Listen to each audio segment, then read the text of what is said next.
Yo, what's going on, y'all? It's Cone, back here again today with another episode of After the Buzzer, the show where I recap the NBA games from the night. We once again had games in these OKC, Dallas, and Boston versus Cleveland series. I didn't get a chance to make a video about Game 3 of Knicks versus Pacers and Denver versus Minnesota. I just had an obligation last night, so I wasn't able to watch them as closely as I typically like to actually make a video and, give you my thoughts. So, real quick, I'll just give a shout to the Pacers getting a win, making the series 2-1. Andrew Nembhard, crazy shot late in the game at the end of the shot clock to go ahead and give the Pacers the W. And the Denver Nuggets actually look like the Denver Nuggets for the first time all series, blowing out Minnesota in Game 3, making a statement. They need to try and replicate that in Game 4. Can't afford to go down 3-1 against this great Minnesota team. We'll see if the reigning champs go ahead and respond again. But for the moment, let's get into the games that happened last night. Let's kick things off with Thunder Dallas Game 3. If you're not new to the channel, which if you are, welcome, you should subscribe. But if you've been here for a little bit, you'll know I am a diehard Thunder fan, so I've been very invested in this series, and it's been a lot of fun. It's been really back and forth outside of the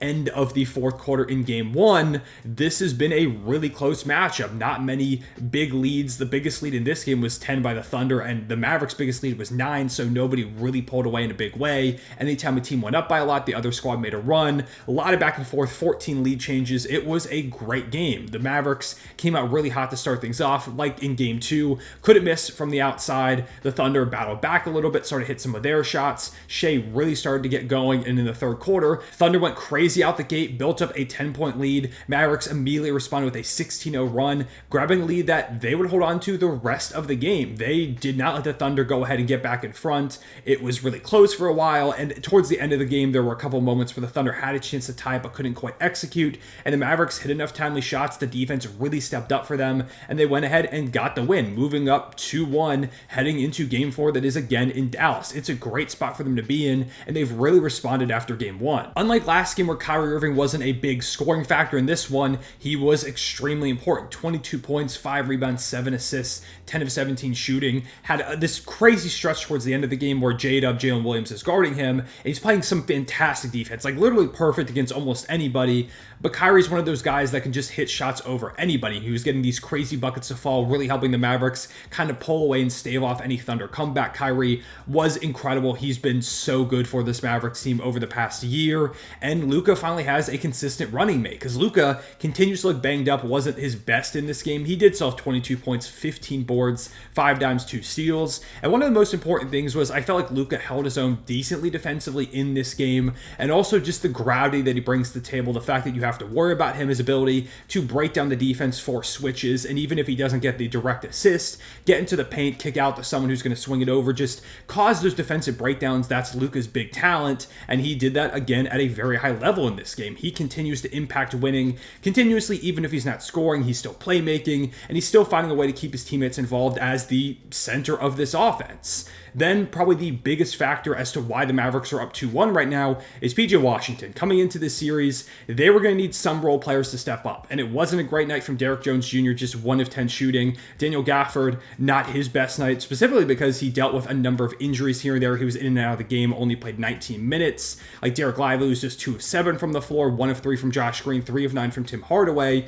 So a lot of their role players weren't playing great. There were other things they're doing, but the scoring was for the most part coming from their top 2 guys. And, if they're putting up 30 or 40, you can win that way, not when they're each putting up 22 points. But PJ Washington continues to be amazing. He had 27 points, leading the Mavericks in scoring, 6 rebounds, 2 assists, 5 of 12 shooting from 3. Wasn't as red hot as he was last game, but hit them when they count. 11 of 23 from the field, and played some really good defense. He's been a fantastic connecting piece for this team. Like I said in my series preview, the Thunder give up a lot of really open corner threes. They basically dare role players to beat them from those outside shots, and PJ Washington, more often than not in this series, has done exactly that. They were going to need that, because in the regular season with the Mavericks, he shot just 31% from the outside. If he could level back up into the shooter we've seen him be at times with Charlotte, it was going to help the Mavericks make that deep run, and we're seeing exactly that here, while also playing some better defense. It's been a perfect fit for him here in Dallas. I don't think anybody could have envisioned a better seamless addition to the roster at that 4 spot than PJ Washington has been, and we've seen a number of times in the past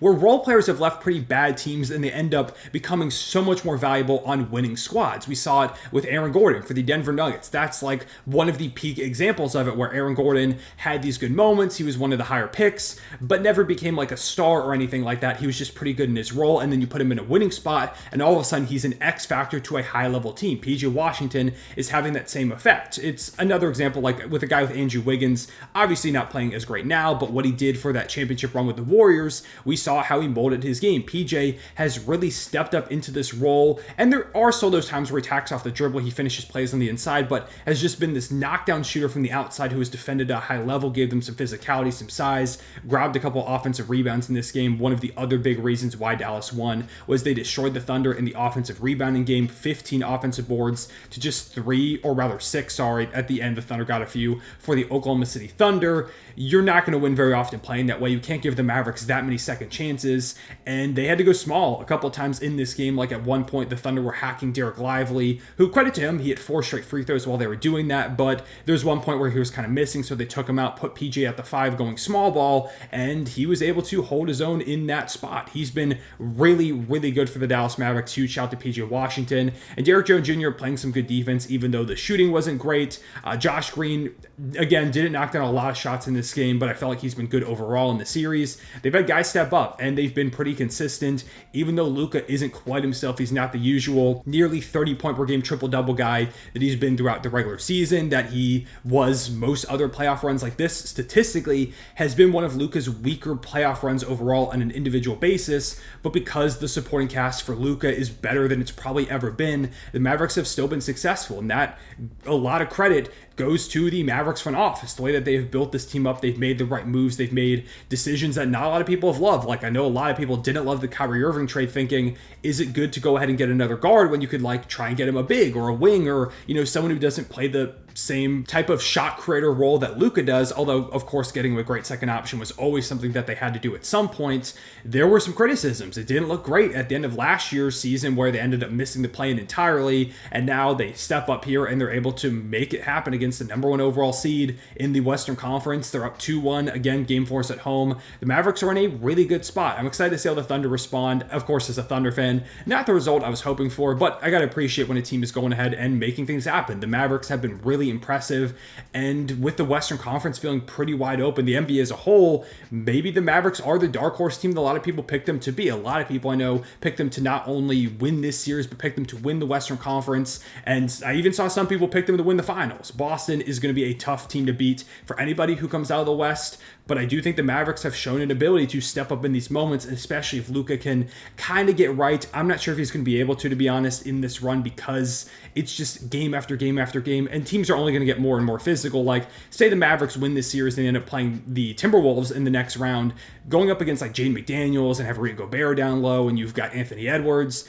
It's not going to get any easier for Luka, so I do worry about that knee that's bothering him. I know there's an ankle as well. He fell on his face last game. There are a lot of ailments bothering Luka, but his ability to still impact the game and elevate this team in the meantime has been impressive. They're going to need him to be better and better if they want to keep this run going and close out the series, because the Thunder definitely aren't dead in the water yet, even though it's definitely the Mavericks series at this point in time.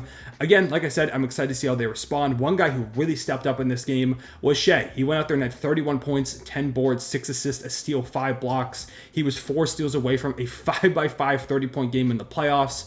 Did struggle a little bit down the stretch, wasn't as great in the fourth quarter. The Mavericks really keyed in on him, and he was forcing it a little bit. That's definitely something that wasn't ideal. It also happened a bit in the third quarter. The Thunder built up some momentum, and Shai, I think, was forcing it a little bit too much in some moments, but he had that shot going. It's typical, like, contested fadeaways that he knocks down, so I don't blame him. It's just stuff the Thunder are trying to figure out. Of course, it's their first playoff run together, so there are going to be some growing pains, and this is the inexperience that some people talked about. There were a number of moments in this game where there were just back-breaking, momentum-killing moments where they would grab like a rebound and try and push it in transition and just throw the ball away, or a guy would just kind of slip or just take bad shots like I talked about. It wasn't just Shai, it was a number of guys who were in the roster. So they're going to have to fight through this now adversity that they're facing. This is the first time that this young team has faced this high-level playoff adversity like the Thunder have. And it's going to be up to them to try and respond. Going down 3-1 against a team this good is definitely not ideal whatsoever. You've got to go out there and tie this thing up, win Game 4 steal back home court advantage. If they can do that, I think the Thunder still have a pretty good shot, but the Mavericks aren't going to make it easy. They have really been attacking them on the boards. It's been extremely physical on both sides.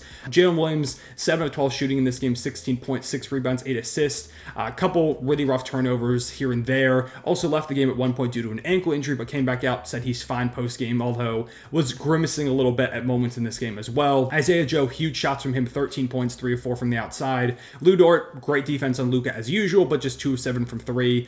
Chet, 0 of 2 from 3. Feels like his legs are really struggling at the moment. He was great defensively, had 4 blocks, but the offense hasn't been fantastic. Giddey, again, didn't play a lot, just 13 minutes. Just rough moments out there a lot of times for him. Like, I just don't think this is a series where he can play that much. I wouldn't be surprised if the Thunder change up the starting lineup going into next game. I don't think they will, but it's something that I wouldn't be surprised if Mark Daigneault gave it a go. I would imagine he starts to consider shortening the rotation a little bit. Thunder still playing a lot of guys. We played 10 in this game. Wouldn't be surprised if they cut it down a little bit, just kind of because, again, their backs might be against the wall here. It's interesting to think about. This is also the first time that Mark Daigneault has ever coached a playoff series, so we'll see how his philosophy kind of balances out here in the playoffs. It's interesting. Again, as a Thunder fan, definitely not giving up on this series. Huge credit to the Mavericks, though. They look amazing in the moment. They're a problem. They're a really good team. There's a reason they're here. There's a reason they surged up the standings. They're showing it right now. We'll see if the Thunder have a punch to throw back. Then there was Game 3 of Celtics Cavaliers. I don't have a lot to say about this one because it was a pretty clear Celtics win. The Cavs didn't lead outside of the first quarter. Celtics grabbed the lead with a few minutes gone by in the second quarter, and they held it the rest of the way, led by as much as 23 points. Just a blowout win for them, going ahead and taking a 2-1 series lead. Very reminiscent of when they let that game slip in Miami, or against Miami rather, in the first round series, and they came out with a statement. Specifically, Jayson Tatum and Jaylen Brown were huge. 33, 13, and 6 from Jayson Tatum, really answering the call after I made that video last time, basically saying that he had to be better if the Celtics want to win the finals. Jaylen Brown, 13 of 17 shooting for 28 points, 9 rebounds, 3 assists. One of the better games the two of them have played as a duo here in the playoffs. Jrue Holiday was great, 7 of 10 shooting. Also had 5 assists, 8 rebounds, really showing his value. And then, yeah, just a couple contributions across the board from other guys, like 12 from Derek White. You got 6 from Sam Hauser, 5 from Peyton Pritchard, and they win this one by 13 points. And I think that score is a little bit misleading. The Celtics were way more dominant than a 13-point win. Yeah, I think the Celtics, again, are going to win the Eastern Conference pretty easily. I don't think they're going to lose that many games to move on. Although I will give credit to the Cavaliers. They tried to make this one interesting, and Donovan Mitchell in particular continues his absurd playoff run, 33, 6, 3, and 2. Just not getting a lot of help from outside guys. Just 15 points from Darius Garland, who continues to play pretty poorly on the season.